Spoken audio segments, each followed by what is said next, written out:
Hello, my name is Sam Dunewald, and I am the host of Dice Exploder, the Emmy-nominated podcast all about RPG design right here on the Many-Sided Network. And after years of interviews and ideation with some of the best designers in RPGs, my first print game is coming to Kickstarter. Band-Aids and Bullet Holes, a John Wick-inspired game about getting your bloody revenge. Band-Aids and Bullet Holes is a game about standing in the shadow of a skyscraper in the pouring rain, bathed in bubblegum neon and someone else's blood, staring down at the man who ruined your life all those years ago, raising the barrel of a gun and asking, will you pull the trigger? Band-Aids and Bullet Holes is a one-shot capsule game box set deck builder RPG, and you can follow it right now on Kickstarter. Back Band-Aids and Bullet Holes on May 5th. I think social media is great. I love it. I've heard it's really good. Yeah. Yeah. So thinking about getting on there? Yeah. I use Twitter. I have a Twitter account specifically for porn. Yeah. Where I just kind of like follow a bunch of porn accounts and stuff. But it still pushes many such cases. It still pushes kind of public, like just like random For You pages on my thing, like on my feed. Yeah, of course. And it is the world's I get caught scrolling Instagram a lot, and it's the same thing where it is the world's most stupid rage bait post. Yes. With Instagram has Chat GPT wild with rage bait. With a Chat GPT description of the video that is just, it's so nothing. It's the most flavorless, bland shit, and I just keep scrolling it, and I don't know why. And this is an illness. Yeah, that's an illness, huh? It's an illness. Because I get so worked up. Yeah. I'm calling, like, I'm on the phone with people and scrolling, and they're like, what are you up to? It's like, I'm scrolling Instagram and getting pissed off, and they're always like, stop doing it then. Get off of Instagram if it's pissing you off this much. Well, I don't post there, but yeah. Yeah, but I know that is why I'm not active on Threads. Because I know from every time that I have looked there that trying to exist in that environment, I would become like a zombie for rage. Like, I know my self well enough that I can get rage trapped. Like, like I can. Yeah. I absolutely have that weakness. And I see it, and then the thing that solves it for me is that because I'm not living there and I'm not enmeshed in it, when I do like stumble into Threads and I see my peers like commenting on obvious rage bait, and because I am lucky enough to not have currently gotten trapped in it, I have the third eye ability to see how cringe and awful that is, and then I'm just like, oh, nope, if I stay here I'll be just like them. No, if I stay here I will if I stay in this space I will get trapped, and I will be arguing about It's kind of like the Rowling. it's kind of like the anti-Hallmark movie. You like go to the small town and you're like, this place fucking sucks. Actually, if I stay here, I'm going to get trapped and die. No, actually, this is what you all do all day. You should have a hospital and not a quaint little doctor's office. Yeah. No. It's cute this guy knows how to fix a bone, but there were 4 cases of typhoid last year and everyone died from it. It's so nice that his mom makes home cooked pies, but she's also a Confederate, and like it's like we should have some perspective. Listen, her cookies are the best in the world, and I'll never deny it, but they are all... deny it. They're such great cookies. It's so great. But unfortunately, the oatmeal raisins are all in the shape of the Confederate flag. Unfortunately. They fucking sucks. Yeah. I want to pause on that. The shape of the Confederate flag. which is just a rectangle. It's a flag. Yeah, just a rectangle. But it's the cross. It's the raisins of the cross of it. The raisins are in. Okay. That's why the raisins are in the shape of the Confederate flag. Okay, I backed myself up. I knew what I was talking about. I planned ahead. Right. Yeah, you were doing good. Yeah. Thank you. You're welcome. Thank you for being kind to me this day. Mm. Do you think that if we... I mean, the answer to this is so obvious. Do you think we can make, like, the perfect, like, hot, sexy alien? Not, like, biologically, but, like, we could... Yeah. Do you think we can construct... and do we think we could design, like, the sexiest alien? Yeah. I do think that we could do this because we have the divine light inside of us where we are, we know that freak shit is attractive. Do I think that we will create the sexiest alien according to popular vote? No. But No. Do I think that we will be objectively correct? Yes. Do you think that we would make... do you think we would make a bad pair when it comes to that? Or do you think our tastes are similar enough that we could? No, I think our tastes are similar. I think our tastes are very similar. Yeah. Good. Okay. Mm-hmm. Yeah. Well, that's good to know. I don't think... I see, because the thing is nobody thought that The Shape of Water fish was sexy till they saw the movie. And then people, like, got it. No, but the fish was sexy too. Like, the design of that fish was sexy. Yeah. Sure, yeah. We're not making stuff like that. Yeah. No. But that's like the Shape of Water fish is just... It's just a hot guy. It's a guy. Like, it's a guy with fish skin. It's just a hot skin. guy with fins. Yeah. That's true. That's a bad.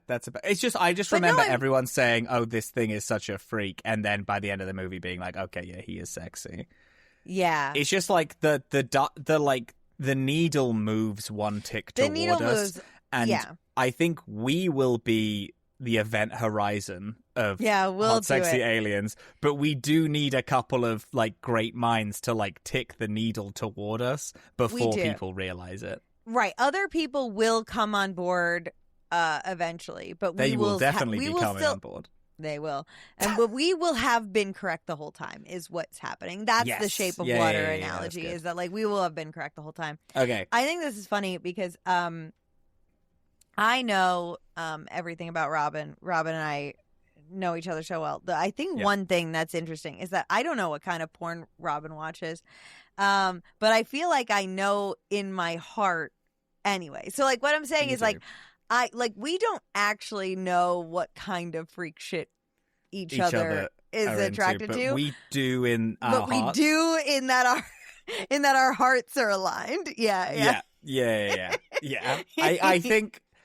I think it will be pretty easy to guess. Yeah. Yeah, either way, Yeah. We'll do good. I think a big thing for me is apologies for cutting you off. Oh, no. I think... So, when it comes to, like... I've talked about this, where, like, my dream kind of curse / being turned into, a kind of magical creature.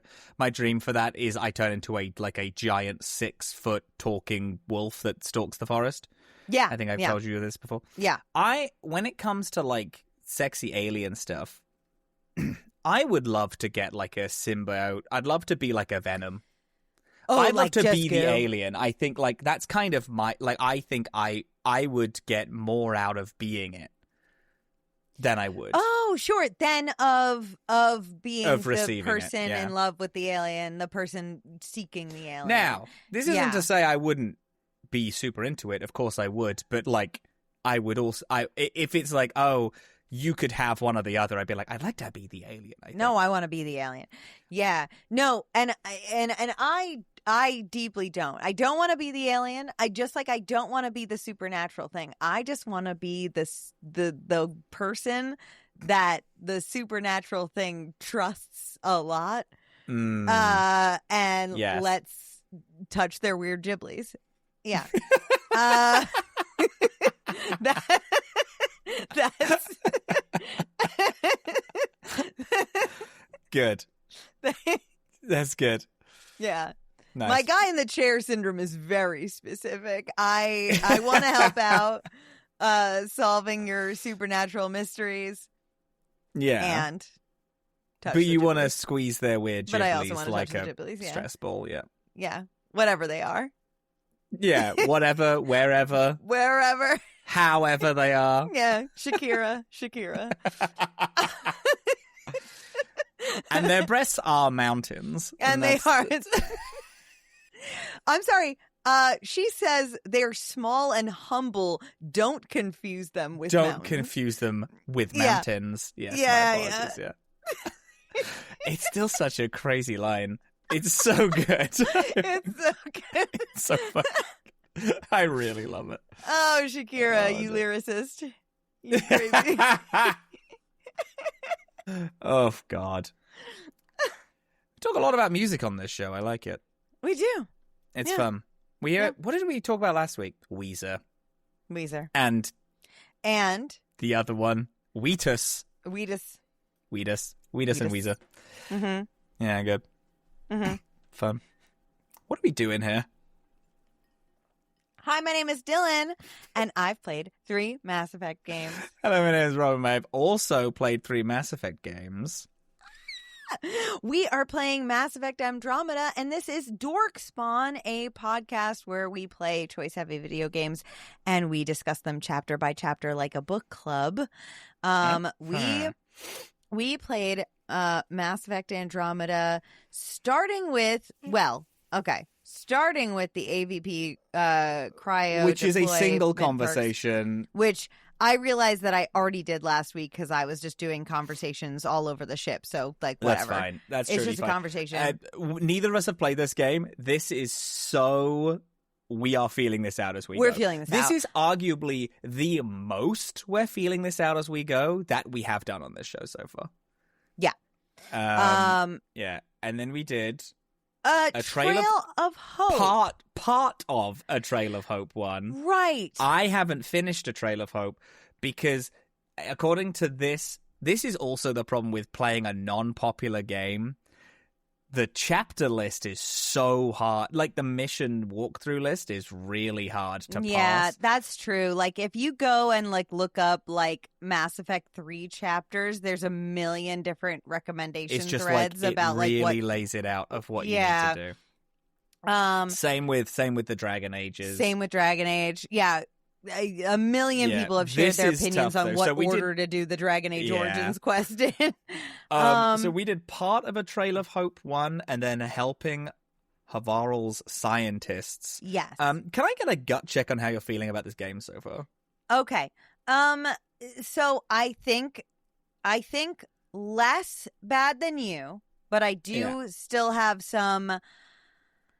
Okay, it's kind of, you know what, I am not feeling terribly too much different than when we spoke last week, which is that I am really enjoying, like, all of the conversations, maybe not all of, but a lot of the conversations in this game, a lot of the, like, interpersonal stuff in this game, like the stuff. So, like, in this part, we are now, like, we're meeting a brand new alien race. We're landing on a new planet. Yeah. Like, all that kind of stuff is really interesting and cool. The main missions are not thrilling me.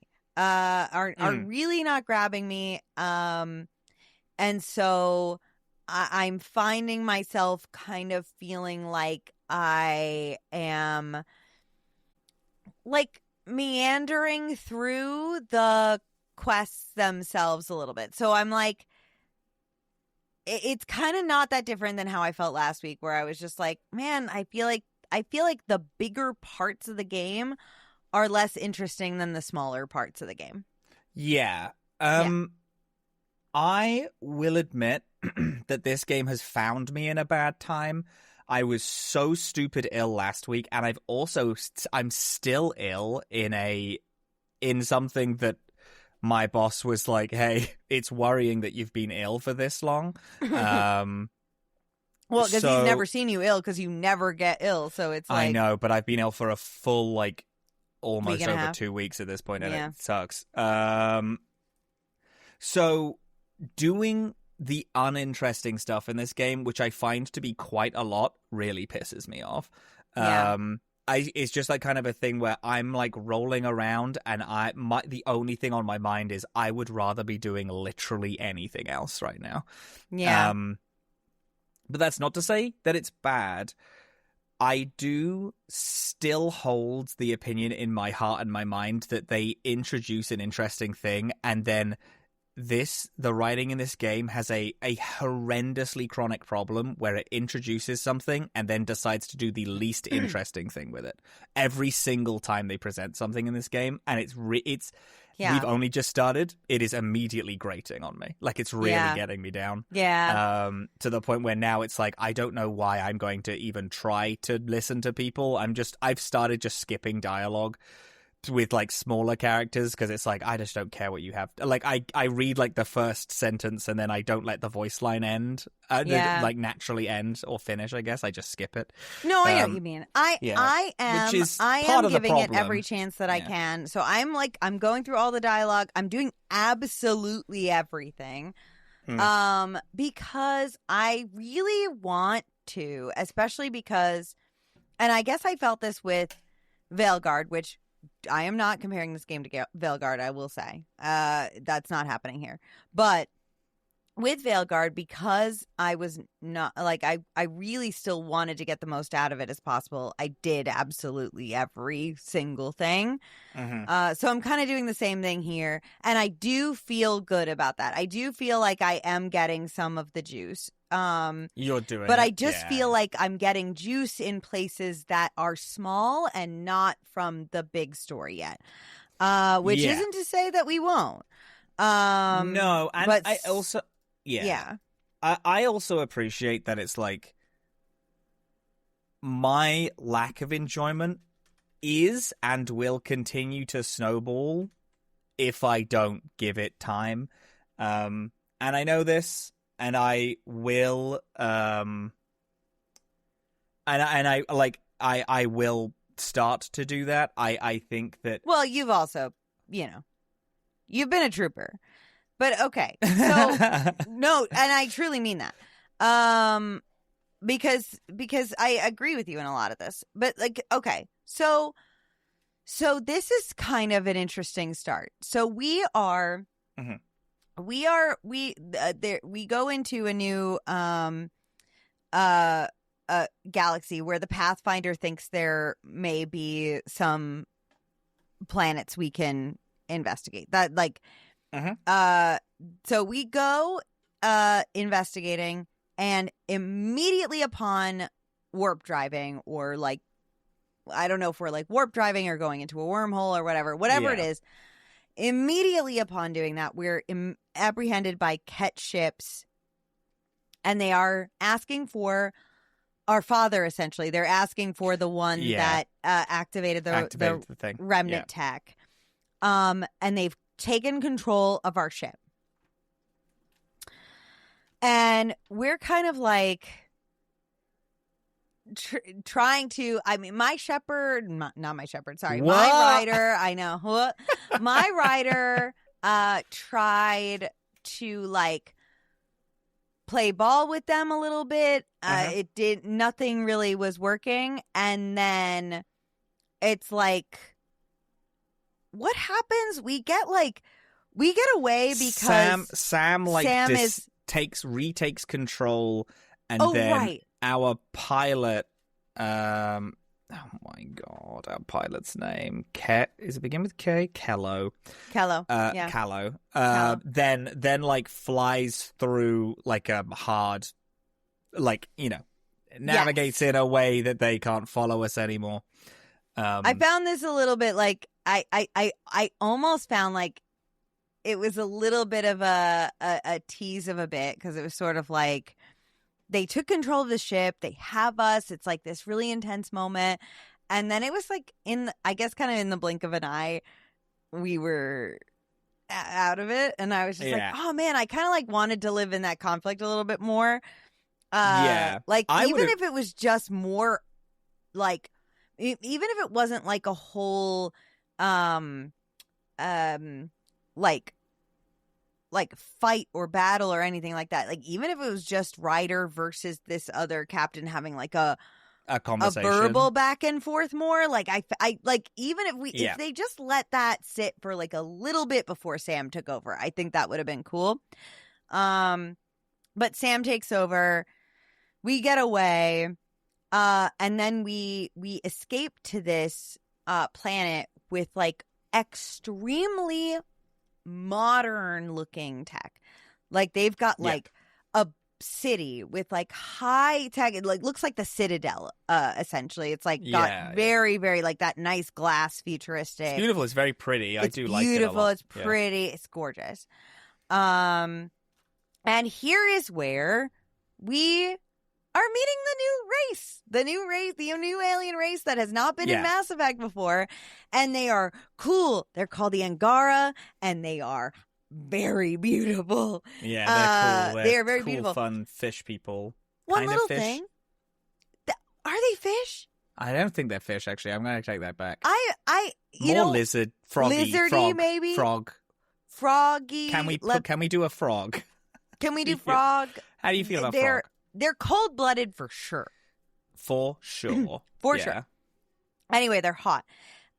We'll say you get off the ship, Shepard. Oh my God, I did it again. Ryder gets apparently off. they're warm-blooded. It's actually confirmed canon that they're warm-blooded. Warm-blooded? That's so funny. Wow. Okay.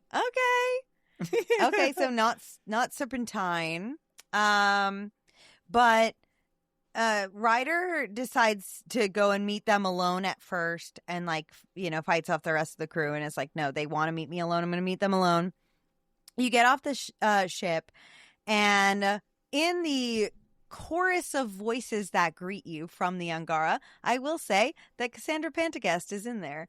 Not as like a character that I far have found like is having a character role, but in the chorus of voices, I could pick her out in a fucking That's lineup. crazy. I was like, that's Cassandra Pendergast. She said hello to me. I know that voice. So they take you to meet like some of their leadership to suss you out essentially and see if you're trustworthy. What they reveal to you is that they have had dealings with the Ket, where they've been dealing with the Ket for years, decades, to the point where the Ket actually like went out of their way to make them believe they were allies, got their trust, like did trade with them and stuff like that, and then it was all revealed that the Ket were just after their resources, their planets, and turned on them. And so like they have this kind of collective trauma where they're like, you can say whatever you want to us. We are simply not going to believe you until you prove it with your actions. We need to see you like actually. They've been hurt before. For us. They're not going to take it again. Yeah. And so we meet of a few people, but we meet Jal, who is so hot, so sexy. Yeah, it's annoying because if I wasn't playing this with Dillin, I would be romancing Jal like immediately. But unfortunately, I know that I've already it's been claimed. I can't also do that because then we're just playing the same story. It's a shame. Oh my God. I'm going to love him. I'm going to teach him how to love. Jal is interesting because Jal is like a very like kind of rigid character, like very much like everyone else you're meeting here in leadership is very like timid and worried and afraid of outsiders and stuff like that. But Jal is the one that's like, we should give you a chance. We should hear you out. We should we should at least see what you're about, which is obviously so hot. And so there is like, so we explored this little, like, this small city here. And then once you gain their trust, which is funny, as you're walking through, like, they are guarding you and they're like, don't move. Don't, like, you follow this path and you don't do anything. And I just, like, saw all these really cool plants, and Sam was commenting on them and was like, there is such great, like, interesting wildlife here that we've never seen before. And so I opened my scanner, and a million laser pointers immediately pointed at me, and they were like, turn it off now. That's so fun. And I thought that was cool. I like that. And I that was like, good. you got it. Yeah, no. In fact, Ryder says, it's just a scanner. They said, don't care. Turn it off now. And there are, like, all of these lasers pointed exactly at you. That's that cool. was pretty cool. That's good, actually. And so you talk to their general, and along with Jal, kind of like convinces the general that you should be allowed to help. And it turns out that stuff is not great. One thing about the Angara is that in addition to having this backstory where the Ket and them have been in conflict now for a long time, the Angara also are a species that don't have a singular home planet, nor do they have, like, a singular culture. They have like multiple planets with a very widespread, like, very, very differing culture among them, which is interesting. I would love to see that. It right now feels a little bit like a reason why people have different accents. Because that's when you hear it for the first time. Yeah. I do like that, though. I like because the thing which a lot of sci-fi hits on, and Mass Effect has done a billion times, is it's like humans have all these different things, obviously, because we know it, because we're humans. But a lot alien races are like, they all believe in this one thing. This is what they all sound like.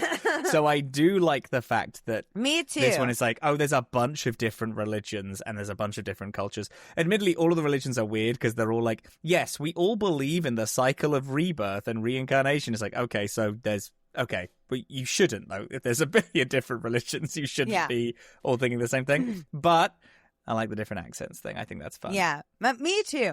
I just want to see a little bit more of that. I want to see, like, I hope we do get some, like, you meet Angara on different planets. I want them to have, like, different practices, cultures, like things like that. I think that'd be cool. But it is fun that it's presented to you because you meet someone on this planet who talks very differently than Jal and the commander do, and you're like, oh, that's interesting. You talk different. And they're like, yeah, I'm from a different planet. And it's like, that on Earth, we don't have to be from different planets to have different accents. People have, like, people have different accents, like, states away. But very fun. I like the idea of that. I hope we get to see more of that. And so, oh my God. So they tell us that things are a mess. Sorry. They tell us that things are a mess. Not only are they in conflict with the Ket, but, like, they're, the Ket have, like, kidnapped bunches of them. They're kidnapping them, putting them in literal camps. They have supply ships going missing. They have all these outposts on various planets that are struggling. And one planet in particular is really struggling. They have like their forces are dwindling, and so they're like, if you can help us turn the tide on this, then maybe you are trustworthy, kind of is the game there. And so you know, we're into it. One thing that happens in this kind of, like, overall exchange is that when you meet the general, they ask you, like, what you want out of this relationship, like what you want here. And what's interesting is when you're landing here, Ryder sees that there is a vault like the one you saw on the previous planet. And Ryder makes a comment that you don't have a choice in, where it's like, we need that vault. Yeah. And then when you land, Jal is kind of like, what's your intentions with us? And that you have an option to say, like, we need that vault. But I was like, I'm like, I don't get what Canon Rider is the thing. So I am just like, no, this is a scientist. This is a misguided, overambitious scientist. So mine said that, like, we came here to exchange knowledge. We want to exchange knowledge. But I thought it was funny because you say that, and I don't know what happens if you pick the other options, but you say that, and Jal clearly does not believe you. Like, clearly is just like, sure, fine. Yeah. And so I was like, honest with it, and I was like, you the were. vault is what we're after, yeah. Yeah. So I was like, Ryder feels a little bit like they kind of suck right now, and that's fine because I feel like that's good. It's growth. I gotta take them on a journey. Yeah. Interesting thing here, in the tradition of Dillin taking poor notes. I know I wrote this down because some character says this word in a funny way. I can no longer remember how they said it, and I don't remember the context, and I didn't write the context. But I wrote the word Milky Way with a lot of capitals and big spacings because there is a character that says, I think it's Jal. I think Jal says Milky Way in a funny way. Anyway, if anybody knows what I'm talking about, please help me. Please hit me up. I'm Googling it. I will never be able to find this. No. Yeah. But yes. And then Jal joins you in this because it's like, no, on my perspective anyway, it was like, no, well, we're not going to give you the vault because we also need it. But they can't get into it. Oh, no, they can't get into it is the big thing. But you having the Pathfinder knowledge is like, well, I can get into it. Yeah. But they don't want you to do that. And then you're like, okay, I'll prove to you that we, can be trusted. And then Jal joins you on this so there are problems here, there are problems here. Everything is going wrong in all these different places. Havarl is where they originally send you to go, but then also give you a bunch of other problems to go solve. Right, because there's two planets they tell you. I forget the name of the other one, but there's two planets, two worlds where they're in trouble. Yeah. Havarl is the first one. Because there's a lot of people captured by the Cat. There's a resistance group because the Cat are attacking them. This is... and this is all fun. This is a fun, good setup. I like it. I really love the planet. I like this species a lot. This alien species. I think they're really fun. I think there's not enough different from any of the others that we've seen, except for look, and they do look different, and I think that's cool. Jal is really a cool character. Yeah. You get back on the ship and then, your whole team is discussing stuff and Jal is sat down because he has nothing to say. And everyone's arguing about what they need to do. And you're like, well, let's have him speak. And then he stands up and then does this. We need to save all our people. I know. He's back. Good. He's good. He is great. I think he's really fun. If I can be controversial. Please. I think this game would have been better if you are Jal and the Nexus ship comes into your galaxy and that's how all of the Mass Effect groups are met. Oh my God. and then you are him. You're the person taking your whole home situation back. You're in the Resistance, like you do some opening tutorial fighting stuff. You're introduced to this fun alien race in the Andromeda Galaxy, and then like 4 different giant vessels have entered our galaxy, and then you that's how you meet the Pathfinders and the humans and the Asari and all this stuff. And it just connects. You just upset me so much because that's such a great idea. That's such a great idea. Oh my God. That would feel so good. Yeah. Wow. Okay. Because the thing is this is the most interesting this game is, but they're still not interested in talking about it, really, or like investigating what this species are and does. Or, you can't... I mean, at the minute, admittedly, you can't look around their planet a bunch. This isn't their home planet. Their home planet has been fully taken over by the Ket, I think, as has most... then there's a bunch of Resistance pocket movements. The Ket have kind of been reduced to just kind of villains. Rather than what I was really excited about is they're just people...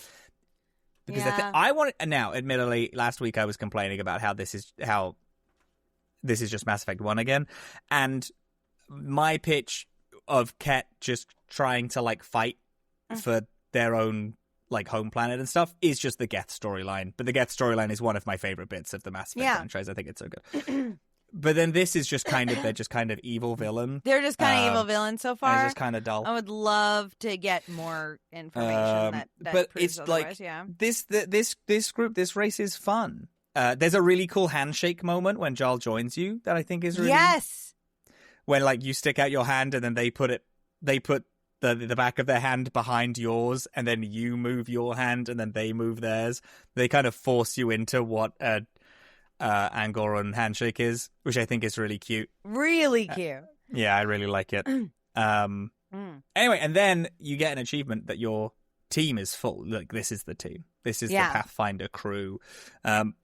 Which is fun. Very fun. I'm not crazy attached to anyone, kind of except for Jarl. I think Jarl's really fun. No, I feel I really like, well, I guess of the crew. I mean, I like sorry, hang on. There's Vetra, Liam. I like Vetra a lot. I like Liam a lot. I like Liam. I like Liam. I think Liam needs I need Liam to do just the smallest bit more. Have you had a beer with him yet? I have, and it was nice. I like that. I think he's cool. I think talking to him is good. I know you didn't get to talk to everybody a lot last time, but I've been talking to everybody. I did talk to everyone this time, though. You did? Okay, good. I talked to him a lot. He had a really fun comment, which is like everyone keeps arguing around the ship because tensions are high, which I think is really fun. I would love to see it a little more, because I do think that this would be a fun dynamic of like everyone is arguing because everyone has different like species needs, and this team isn't a team of friends. This is like right. We haven't been together for years. Exactly. This is it's like it's world-ending stakes, but everyone's like, yeah, I'm trying to do this for me and my people because my people also need to survive. So I agree with you. I will say though that, and I don't know if this is a difference between, because I am going back to the ship a lot. Sure. And that is because I am dying a lot.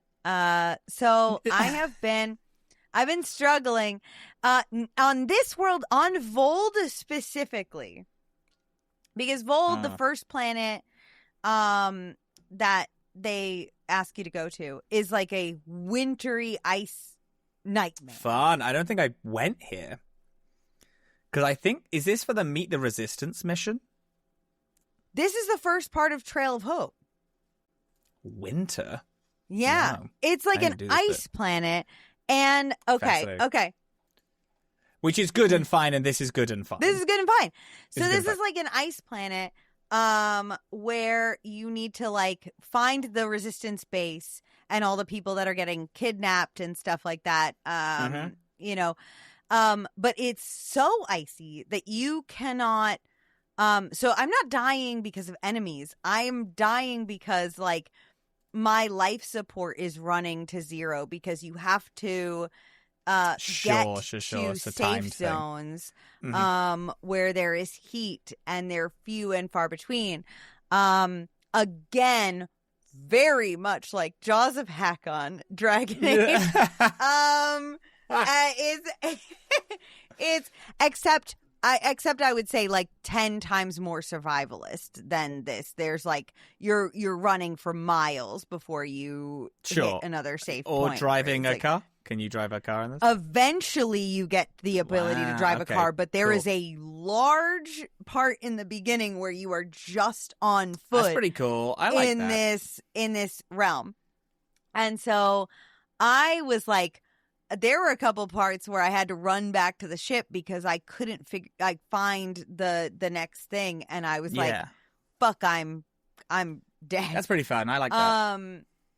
Of course, once you get the Nomad drop spot, which is after you meet like the refugees, and you earn their trust, and you tell them, you find out intel about where the different where the labor camp is and where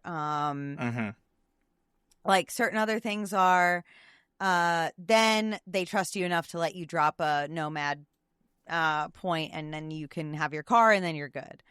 But then even in the Nomad, you're driving across ice a lot, so you can't go top speed in a lot of places. There are also dinosaurs here. Love. Fun. Yeah. I know that's not what they are. I'm sure they have a name. But there are tiny little raptors walking around. Fun stuff. So you basically have to go and rescue some refugees from different places. You have to investigate some more,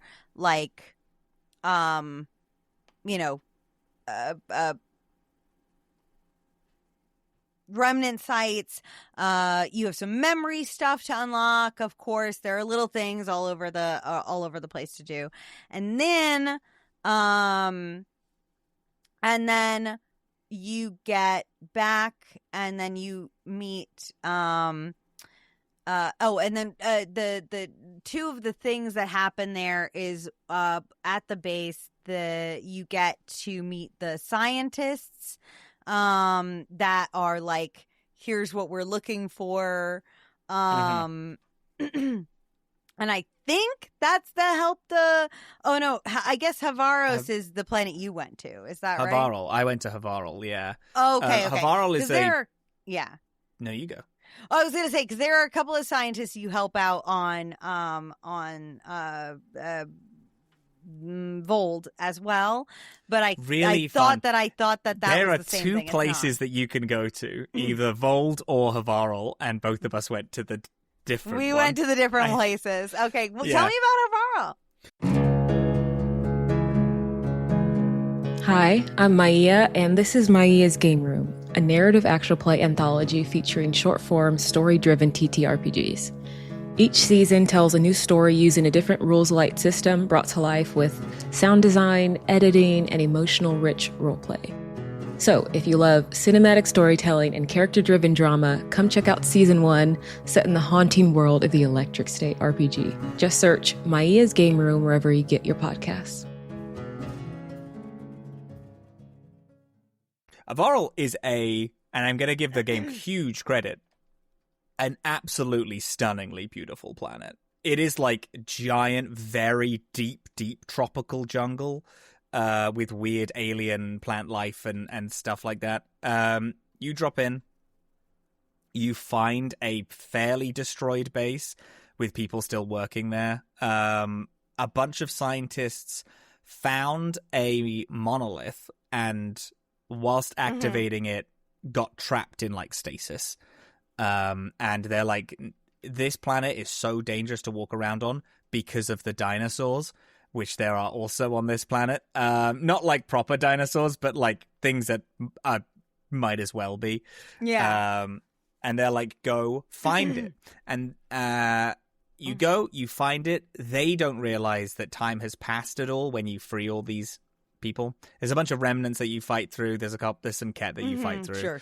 And then when you turn them all off and you awake them, they then talk about how the Turian arc, how they were jumped by a bunch of Turians, or people that look like her, quote unquote. They obviously don't know the name for Turians, but I was carrying Vetra with me, and they were like, "Oh, a bunch of people that look like her jumped us." Like earlier, and was like, oh, fascinating. And then you go to meet these Turians and you help these Turians fight, and they are all looking for their Pathfinder, because their version of Sam, there's like their commanding officer is like, oh, the version of Sam that we have hasn't gone to me, so I know that our Pathfinder is alive, we just don't know where he is. And also our Turian arc is somewhere, and we need to try to locate it. So then you get a mission to try to locate the Turian arc, which I think is really fun. I think that's a good, cool thing. Honestly, I would take this game just being find all the other arcs, and that's kind of the main thing of the game. Oh, that's so cool. I didn't find that yet. That's cool. Yeah, it's neat. I like it a lot. I do. I think that's a really fun little hook, especially with all the other Pathfinders, because I was wondering, why am I the only one? But it's only because we're the only one who has either survived or, is knocking around, because no one knows where the other arcs are, which I still think is fun. Yeah, I think that's fun too. Yeah, and that's cool. crazy because I haven't found anything related to that yet. So that's fun. And I was wondering cool. like why, but now it makes sense because we both went to 2 different planets. Yeah. But yeah, and then we find that, and then we fight more Ket and remnants. And outside of that, that's all my thing is. But I do really like this planet. I think it's cool. I'm so excited. Yeah, it's neat. It's very there's a lot to do on this planet. Like, it's one of those things where I did one mission and then it was like, here's 15 more. Like, go find this tech that's on. Oh, also the reason why I came here first is because whilst I was speaking to someone on the other planet with the Angarans, they're like, one woman was like, oh, a bunch of my research has been lost on Havarl. And I was oh, fantastic. And then I went to Havarl and then I helped her find all that, which is why I went here first, I think. Or why I thought, oh, the place you go is Havarl. But then it's like I helped her with that, and then I found the Turian arc, and then I started helping find the Turian arc and all this other stuff that I think is cool and neat. A thing which I do like in this game, which is another thing that Dragon Age Inquisition did really well, is I do like kind of wandering around with people because they talk a lot. They don't talk as much as I need them to talk. No, but they are talking way more than in the original trilogy of Mass Effect. Which is good. The banter and I think is fun. Way more, and it's so fun. Yeah, it is fun. Although I find speaking to the characters not really giving me a lot of interesting things. I think hearing them talk is more interesting. I might see if there's one of the mods that you have for Inquisition, which is it just ramps up the amount people talk. Because I think I need that personally. I need them to chat more. There is stuff here, and again, it's just because I've been in one of those ill moods for the past few weeks where anything that I'm not like actively very excited about just kind of pisses me off. No, I get it. So and also don't feel invalidated. This is like this is not. I know, but I also don't want people that are approaching this and being like, oh, I really love this game. I don't want to be like, oh, your game isn't very good. No. It's like, I know that I'm not giving it the time of day yet. And we're going to keep doing it. I'm flying for like 6 hours tomorrow. I will be playing it pretty much the whole time. So this is not like this is a bad game. This is kind of a mixed bag with like some complaints, and I get it. And the thing is that there's a lot to like. There's a thing which I thought was really funny. I was talking to Liam, and he was like, "Yeah, everyone keeps arguing on the ship. Tensions are really high. Do you know what would be really good to relieve tension? A movie night." And I was like, Liam, a movie night has never relieved tension. That is the worst tension relieving activity because you're just kind of sitting there in stewing silence, and watching something. Stewing in your tension. That doesn't work. I've never. Do you know what would have been great? A game night. But it's a sci-fi, really, and they can't suggest a card game because that would just be Dragon Age Inquisition, where we have a. We should have a holodeck. They should have given us a holodeck so we can go onto it and do like VR weird fights, VR fights. Let's have a VR game night. That'll get us a attention. Holodeck is the sci-fi thing. Also, gang. I'm sorry. Could you not have sci-fi karaoke? Would sci-fi karaoke not be good enough for you fucking people? Okay, could you not just give me these characters singing badly? Because I would hear it. That will relieve tension. And for anyone who the thought might have crossed your mind of like, oh, but karaoke wouldn't be fun in a video game setting, play any Yakuza game, because karaoke is a big part of that game, and it fucking owns every time. Yeah. I don't know. It's a lot of things I'm like, this is interesting. Can I, in a really weird way, can I not have the game part of this video game? Because I like, is it fun to perfectly sniper shot someone and then, you kill someone with a sniper rifle? The cooldown of your reload is now like 50% faster, and you do more damage for the next 8 seconds. Yeah, that's cool. Mechanically, it's just kind of numbers. But it gets really boring really fast. It's like just, which is also something maybe Mass Effect is the problem with Mass Effect, the mainline series. I was just playing the world's funnest class, where I was, teleporting into people. I don't know. Just thought that was the most fun ever. Here's my thought on this. I feel like I'm having more fun with the combat, like directly engaging with it than I did in the original trilogy. But I felt like what I so enjoyed, and this is like coming from the perspective of somebody who's not great at video game combat. Mm-hmm. So like this is going to color my opinion in whatever kind of way. The thing that made Mass Effect original trilogy, just about all 3 games, feel good to me, as even though I hate first-person shooters and these are first-person shooter games, is that I said this so many times throughout our recordings, I felt like the ratio of combat to story was always really strong. Like I knew I could get through a combat because the second I was through with a combat, I was going to get fed. Like I was going to get fed like a great story beat, a cutscene, and it was always going to feel worth it. Like I never felt like I was doing combat to get through combat. And because this has the open world aspect, it's not on that same rail. There are times where I finish combat and the most that I get is I get to go loot the bodies after, which is something that I'm used to in Dragon Age games. But like in Dragon Age, it's fantasy combat. That's more like comfortable for me. This is, I'm sort of like, okay, I'm doing first person shooting and then it's over and then I have to go loot some boxes and then go do more first person shooting.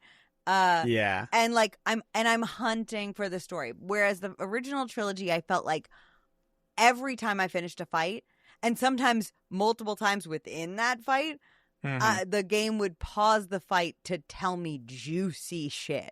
Like so it was like I was able to like get past my distaste for a first person shooter because I was just always being well fed. There was stuff happening, yeah. I agree with that. I also, I don't know if I'm valid about this, but I do feel like there's a weird narrative shift in simply because we're doing combat in a different genre. That feels like it just doesn't. It feels weird to me. Like, for some reason, doing combat in a sci-fi game feels weirder than doing combat in a fantasy game, and I don't know what that is. In a fantasy game, you're fighting ghosts. You're fighting ghosts and, like, evil demons. Whoa. You're fighting Darkspawn. Whoa. In this, you're fighting kind of people. Yeah. And the people and that you're right, because, well, what's interesting about that, and this is actually gonna bring us back to one of our criticisms of where Dragon Age failed, is that, like, one of the more interesting things that Dragon Age did that they then gave up on was to seed the thought that the Darkspawn weren't just feral monsters, and that maybe there was something else there. And we know that they had plans to continue that thread and let us contend with that, and they cowered it away from it. Yeah. But, like, it makes a great I need this show to get game. popular enough so we can get David Gator on the show, so I could be like, so talk to me about this. Talk to me. But it's great. It's great, especially for a first game, to be like, oh yeah, your enemies are this mindless evil in a fantasy game. Yeah, much like the Geth. the Geth. Yeah, they're a mindless evil that just attack you for no reason. There's nothing you can do but kill them. You gotta do it. Yeah. Now let's play with that. Now let's play with what we've made you think, and how could that, and how could you have ever thought that was actually true? You I know. Fucking idiot. And it's like, weird because, you know, I want the thing is, because I also get like this with people having this exact opinion that I'm talking about. Gang, it's a video game. Sometimes you just got to get through stuff, and you got to be like, yep, it's a video game. Obviously, you're shooting people, and I do get that. But there was a weird bit on Havarl. There is a bit where Jarl was like, oh, by the way, there's a group of Angorans who will shoot to kill you because they hate all aliens. Yes. There's nothing you can met do. them. They're also holed up on Vold as well. Sure. Yeah, there's a group of them on Vold. You'll just give it. Yeah, and I appreciate you saying that, because you've made some enemies that you want me to shoot at and kill. That's fine. It's whatever. You want me to shoot and kill Angorans. I feel weird about doing it. Yeah. Call me too woke, but I feel like just dropping onto a planet and then killing the species that lives there is kind of weird. Right. Yeah. And that is, and I'm going to say this because there's another thing. That is me. I say this because my mind is looking for criticisms. I would not have this opinion if I was like, this game's best game ever. I would have that opinion less. And I do appreciate that it's coming from a bit of an overly negative place, but still. I just needed to catch it. I just think, like, I think the thing is that we feel, at least for me, we feel like we're missing a little bit of something from the main story so far. Like, I feel really am. I'm not really being fed from the main story, and so things that I normally can overlook as like, that's video game storytelling. Yeah, we kill a lot. Blah, blah. Like. Yeah. I can get over if the main story is really grabbing me, but right now the main story isn't. So all this, like, little side stuff is really where my brain is focusing. Yeah. And so that's where I'm being nitpicky. You are correct. It is mainly that. And I mentioned this briefly, and we've talked about it on the phone a bit as well. I mentioned it briefly at the beginning. The game story keeps giving me stuff that I'm really interested in, and then refuses to expand on or do it. Just do it at all.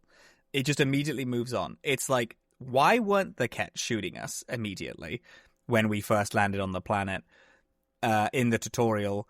Right. And then our rider was so constantly being like, well, if an alien landed on our planet, armed to the teeth, we would also shoot them. And I'm right, like, but now it's just like, no, they're just evil. They're just evil, and they interact with us, and it's like, oh, they're just evil. We spoke to the Angorans, and they're like, oh yeah, they're just kind of evil. We've been at war with them for decades. They tricked us by pretending that we're good, that they were good and trading with us, and then they decided to destroy all our shit. Here's here's my thing. Maybe we're wrong because again, they did hold our ship. And they did stop us, and they wanted to pull Ryder on board to talk about opening the thing.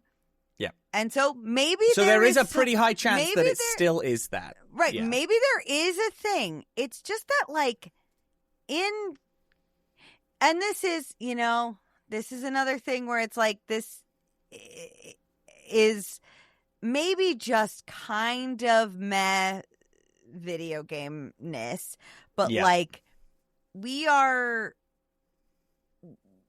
not, like, in the gameplay of this, we're not getting any of that. It's kind of like, oh no, because the thing is that they've been killing the Angara for years. So like, how am I supposed to be like, oh they were just wanted to talk?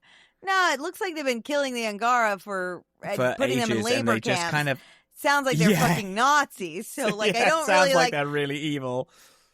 But I'm interested to see, like, if there was an end to that conversation that will be juicier than what I don't expect it to redeem them, but maybe it will be juicier. And I don't need it to. I don't need it to do that. No. But there's just lots of very minor things. We got stopped by the Ket. Our ship got grabbed. Do you know what's more interesting than Sam overriding the controls and us leaving? Us being forced aboard the ship. Oh, so much more interesting. And it's like, yeah. Yeah, you go.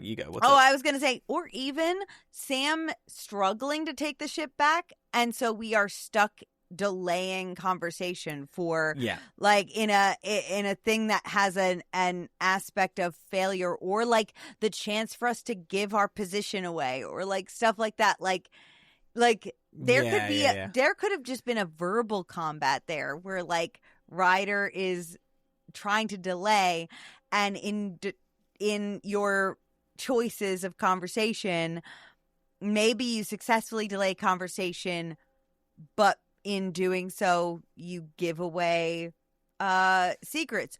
Yeah. Or maybe you're super successful and you make them intrigued and entrusted to you, and then we get away. Like, maybe it's something like that. Like, there could be, it doesn't have to be that they take us on board, but let us live in that conflict a little bit more.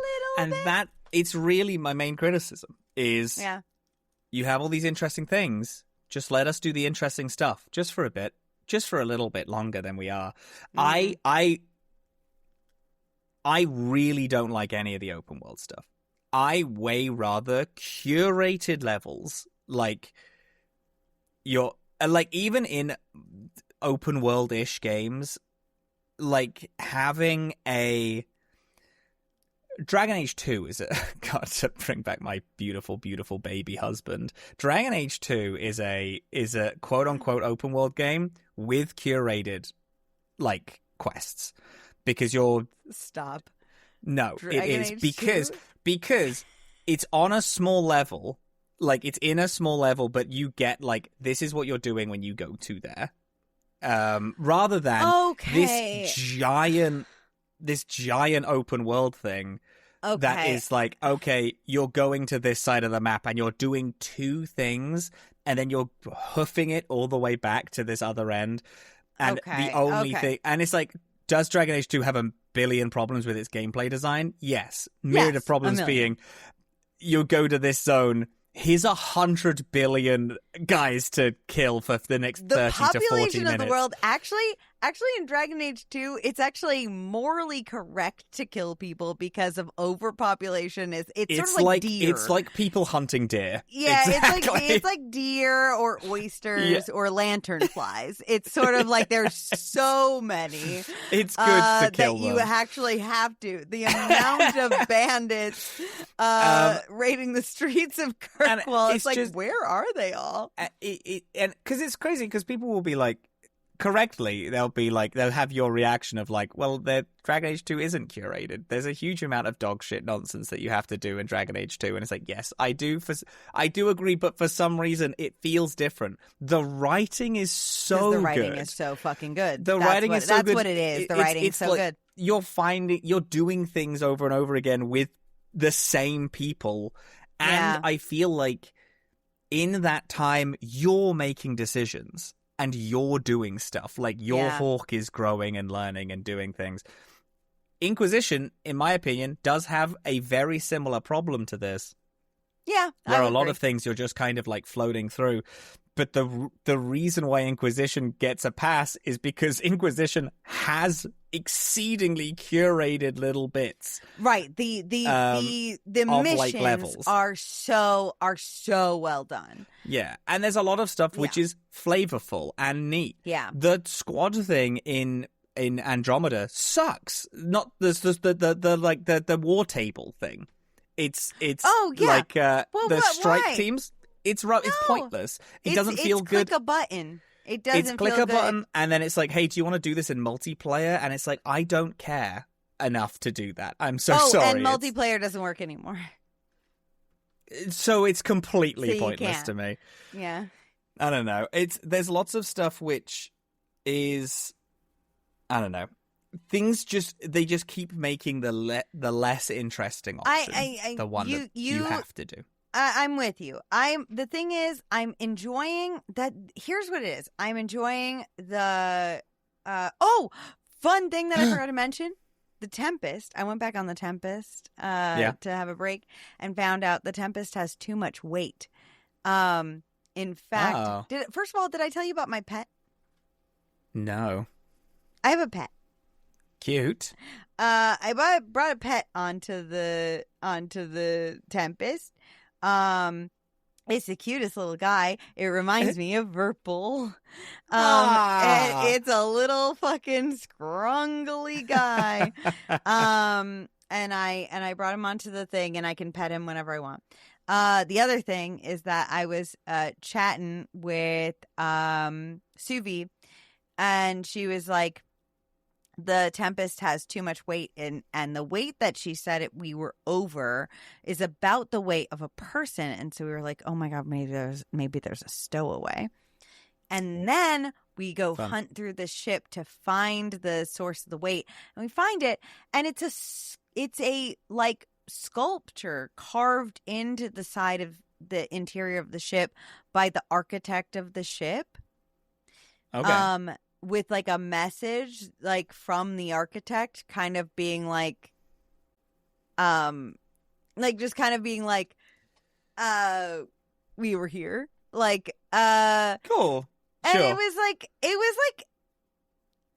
cute, but it was like this whole like lead up to being like, oh my God, there's a stowaway on the ship, or like there's something on our ship. Like, I don't know. It was just sort of like, oh, that's sweet, I guess. We're grown-ups on a spaceship. Like, I am like, oh, cool. No, it's sweet that she left a signature on the ship that puts us overweight and endangers all the lives of everyone here. I guess we'll keep it. Let's throw some of the bread off board. Like, no. Yeah. Chuck it. But I just like, it was an interesting thing because I was like, I love a cute thing. Like I just said, I got my own little Verpal on the ship. You got your own little rat. That's adorable. That shit's cute. But like this whole like, oh, there's a mystery. Oh, it's the artist who made the ship left a signature. Like I was just like, oh man, okay. Well, like I I just feel like there could have been something to that. You just kind of teased me with like a bit of story and then just didn't deliver. Yeah, and the bit of story could have been, we can't have you on this ship because if we get jumped, then something bad's going to happen. Do we leave you on this planet? Or, do we like fully abandon you, drop you off, or do we try to find a way to have you stay on board and stuff like that? Yeah. Right. Yeah. But what I will say I am liking the banter. I am liking, I have, oh my God. Can you remind me, character name? Drac. Got it. Drac and, Kesh? No.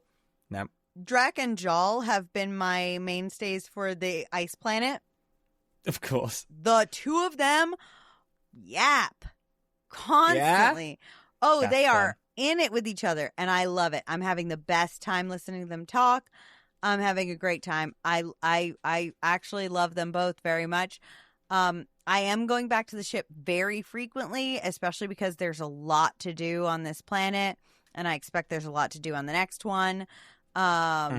So, like, I have been going back to the ship frequently, and I have been experiencing stuff where people are fighting, arguing, like, before you walk into a room, before you, like, encounter them. So I'm getting a lot of that. I am getting, like, that the interpersonal stuff is being done really well.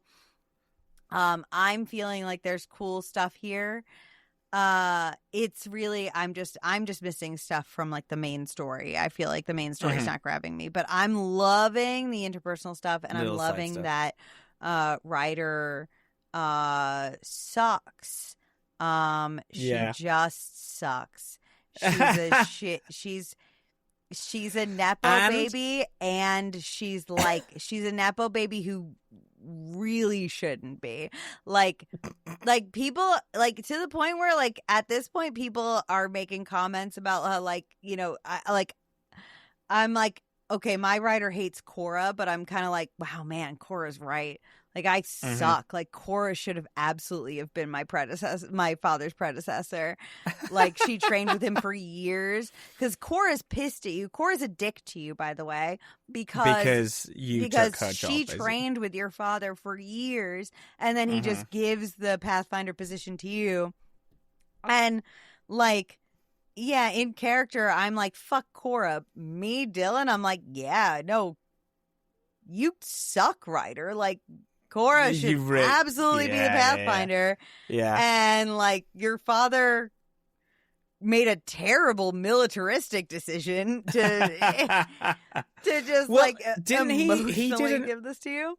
Well, it was to keep you alive, right? Like, it had to be No, he gave you his mask to keep you alive. He gave you his mask to keep you alive, and then he decided to upload it. Transferred Sam to you. That was an extra move. Yeah. Yeah. It makes me feel like there is more going on, and I hope there is still. Again, we're very early doors. Me too. Part of me is like, yeah, this mission isn't to do what we're supposed to be doing. Like or do what we think we're doing. It's something else. Oh, yeah. Yeah. But yeah, and I know I'm real, I know I'm being real negative about it. And I will. No, I'll give it more time. I think this is the thing. Is we have to. This is not a Veilguard situation. We are not being. This is critical, not negative. This is like is. We have some normal criticisms of this game. We do not. We are not. Like, I know. I just there's don't a bar for negativity on this show, and Veilguard hit it, and this is not where we're at. But yeah, it is interesting, and they have a lot of. There is a lot going on, and I will grant it that. I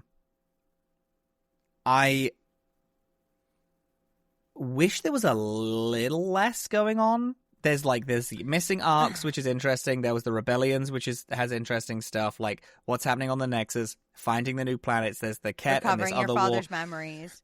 Okay. Which I hate. I actively don't like it. I straight up don't think it should be. That is a part that I do not like. Yeah. I'm doing it. I'm gonna do all of them. I'm gonna find them all. Yeah. But Jesus. Yeah, it's a little tough. Yeah, there's stuff that I like, and there's some stuff that I'm like, this could use cutting or streamlining of some kind. Streamlining, expanded on a little bit. God, if it's open world, give me something. Give me a way to get around, because the car is not available on Havarl because it's too dense. Like the foliage is too dense. With trees. Which means that getting around is a tiny bit of a pain in the ass. Give me a teleport, baby. But all right, I'm excited to see Havara, though. It's a beautiful planet. I tell you what, I genuinely dropped into the planet, and I was like, I audibly said, "Fuck, this is nice." Yeah. Okay. Cool. I'm excited. I think it looks really pretty. I think what's weird. I think you're gonna like the other one. I probably will. I think you're gonna probably like will. it. I think I'll maybe. A bit for me at the minute is that I'm playing on the PC, so I'm sat here and I'm doing notes and all that. Oh, and don't do that. I think I should move it to the TV Steam Deck. You game. play on the Steam Deck? Yeah. And TV or Steam Deck because I'm proper. flying out, Yeah. I've downloaded everything onto the Steam Deck, so I will be playing it on that. I agree. Going forward. Yeah. Mm-hmm. Yeah. Yeah. Yes.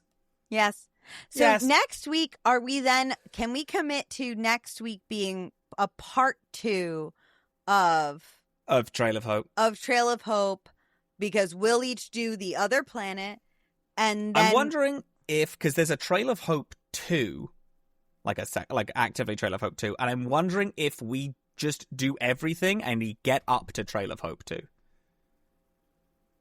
Because it's helping Havarl scientists meet the resistance on the front line, stage a rescue, which is 4 different missions, which feel like smallish missions. A Trail of Hope 2. Okay, we get to there. Yeah. Okay, great. I believe. Let me just look at this, like, opening bit of it. Okay, so I believe it starts with Ephra. Yeah, it starts with meeting Ephra in the Tempest meeting room. So we do everything except for meeting him in the Tempest meeting room.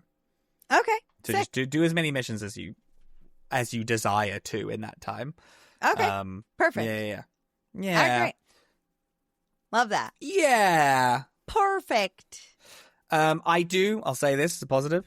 I thought it would annoy me. I do think it's cute that you have to do Sudoku every single time you try to hack love a thing. the Sudokus. I don't like having to get the glyphs. I think that's kind of annoying. Oh, I love that. I do like doing the Sudoku. I do like the glyphs. Because the glyphs are stopping me doing Sudoku. So I get annoyed at it. No, I find the glyphs every time. I like that. I like any excuse to use my scanner. I like that. I do like the scanner. I think the scanner is fun. Yeah. I weirdly kind of wish you use the scanner more than you do. I agree. Yeah. Yeah. But the thing is, I use it all the time. So, like, there's stuff that the game doesn't alert you to that you can use it on, which is great. So I've scanned. I got my 100th item last week. Cute. Yeah. I do scan a lot of stuff. 100 item achievement. That's fun. Very excited about that. Yeah, I scan a bunch of things. I just there's just, to me, there's kind of a weird amount that is not scannable. Yes, that I feel like agree. should be. Yeah. Especially like now that we're on new planets, I'm kind of like, why isn't everything scannable here? I know, right? And that's kind of it. I kind of, it may be for me a there's a game called No Man's Sky, which is a similar kind of vibe to this, where you're going to new planets and doing all this stuff, but it's like there isn't a story to it. Right. Right. It's just a survival game, but you get a scanner and you can scan literally everything, and I just always think that that's very cute. Yeah. Anyway. Yeah. NBWay. So NBWay. Next week we'll do everything up to a Trail of Hope 2. That's right. Which is a decent chunk of missions. And honestly, gang, I'm gonna say this. A Trail of Hope 2 is like 1, 2, 3, 4, 5, 6 missions before the end of the game. So we might be finishing this in like 2 weeks. 2, maybe 3 weeks. Like under a month we might be closed down on this game, which I think is interesting. Interesting. Well, we'll see. We'll see. We will see. We'll update you. But join us if you're playing. This still isn't that far into the game, so if you're just starting, please. It's join really us in the Discord. not. Yeah. This is doable. I'm really curious to hear what other people are thinking, because I feel like this is the biggest in our like community of a split between people who do really like this game and people who don't. And I feel like I'm kind of sitting somewhere in the middle. So I feel like where like we've had like games like Veilguard where like a vast majority of us all kind of felt the same in a negative way, and like Origins where a vast majority of us felt the same in a positive way. Like this is like the most mixed and muddled opinions. Yeah. So I'm curious to hear what everybody thinks. Obviously, please be nice to each other and to us. Pretty please. But if you have thoughts, I still really do want to hear them. I am interested in it. Yeah. Yeah, like very, very much. And then we'll see you next week with more Trail of Hope again. For this.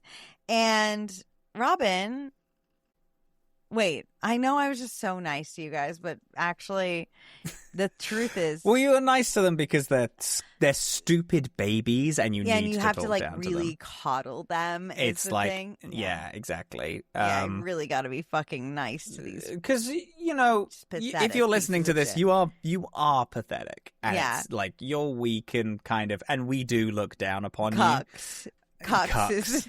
You're getting friendship cucked over here.